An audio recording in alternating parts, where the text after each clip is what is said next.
Hi, I'm Scott Flowers with Cloud Ninjas.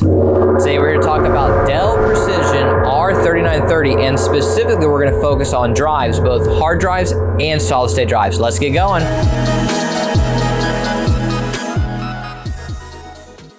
Well, hey, thanks for stopping by today to learn a little bit more about the Dell Precision R3930. Do us a favor, if you find anything that helps you in this video, click that like and smash that subscribe. All right, we'll top in. This video will be specifically dedicated to drives, both hard drives and solid state drives. So here's what we're gonna do in this video. We're gonna start by going over the different types of compatible drives. We're gonna go over the different speeds, the max sizes. Then at the end, we're gonna show you how to physically install them, which is really easy because it's a hot swap drive. And then we're gonna show you a cool tool that we like called HD Sentinel, which allows you to test the power on hours and just the general health of your drive. That's secondary from Dell's testing tool. So let's go ahead and hop into the good stuff. So what types of drives can you use? Well, you can use a SATA hard drive or you can use a SATA solid state drives. NVMe is not going to be compatible with the backplane. You can put in an NVMe M.2 and get all the way up to 2 terabytes. I wouldn't be surprised if someone drops a comment down below and says, hey, I've actually put in a 4 terabyte NVMe M.2, and if you have, hey, do drop a comment down below. We'd love to hear it. But those are going to be the types of drives.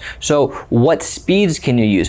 For a SATA hard drive, you can use 5.4K or 7.2K RPM, and 7.2K is going to be the predominant speed that most people have at home and most people are using, but those are going to be your speeds as a whole for SATA hard drives. Whereas if you're using a SATA solid state drive, you can use 3 gigabit per second or all the way up to 6 gigabit per second. You cannot get 12, but you can get up to 6 gigabit per second, so those are going to be your speeds. Well, what about the sizes? Well, the sizes depend on what type of chassis you have. You can have a 2.5 inch or a 3.5 inch. The 2.5 inch is a small form factor, which is what this one is, and then you have a large form factor, which is a 3.5 inch. If you're using a small form factor chassis, the max that you can get according to Dell spec sheet is 2 terabytes. And again, I wouldn't be surprised if someone drops a comment down below and said that they use something bigger. And according to Dell spec sheet, the largest large form factor drive is 8 terabytes. And that one, I'm definitely sure someone can put in something higher. I wouldn't be surprised if someone's dropped in a 20 or 22 terabyte, and I'd love to hear it. So again, drop a comment down below. But those are what Dell's spec sheet shows for the Dell Precision R3930. All right, now that we know a little bit more about the types, the sizes, the speeds, let's show you how to install it. But before we do, I'm gonna grab my ESD gear. I'll be right back. All right, now that I have my ESD gear on, we're safe to work on the machine. So the first thing that I wanted to note, which I believe is pretty important, is the tray. So if you notice, a normal tray is this 2.5 inch tray over here in my right hand, and this is going to be your workstation tray. So if you notice, it's a little bit smaller. You don't have this gap right here, and it's just going to be a little bit different on the side. So if I tried to put the normal Dell tray in, let me show you. So we'll remove our blank right here. If I try to put the normal tray in, it won't even go in, right? It just simply doesn't fit because it doesn't have the stuff on the side. Whereas with this specific tray, this is the tray for this workstation, this is what you need to slide it in.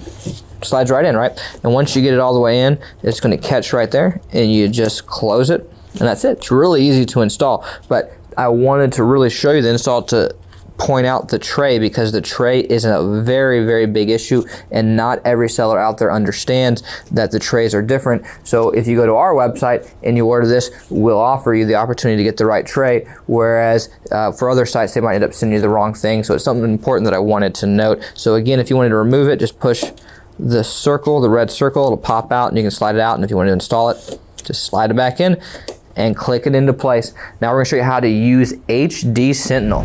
Alrighty guys, so I have HD Sentinel pulled up right now, and as you can see, we currently have 2 drives plugged in.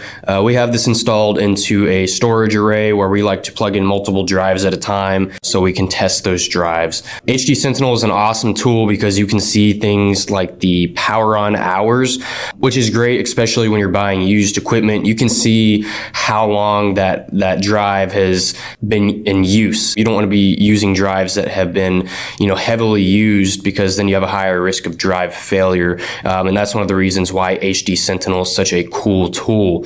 But as you can see, we can just go ahead and plug a drive into the array, and it'll automatically populate within the software. Like I said, lots of information. It'll give you health scores of the drives. As you can see, the two we have up top, they have 100% health score, while the one at the bottom has a 99%. So all pretty good. So I hope you guys found this video useful, and if you did, go ahead, smash the subscribe and leave a like. If you're interested in purchasing a custom built server, or you're looking to buy some drives, we do have plenty of those in stock, so you can go reach out to us at sales@cloudninjas.com, sales@cloudninjas.com. Anyways guys, thank you for stopping by.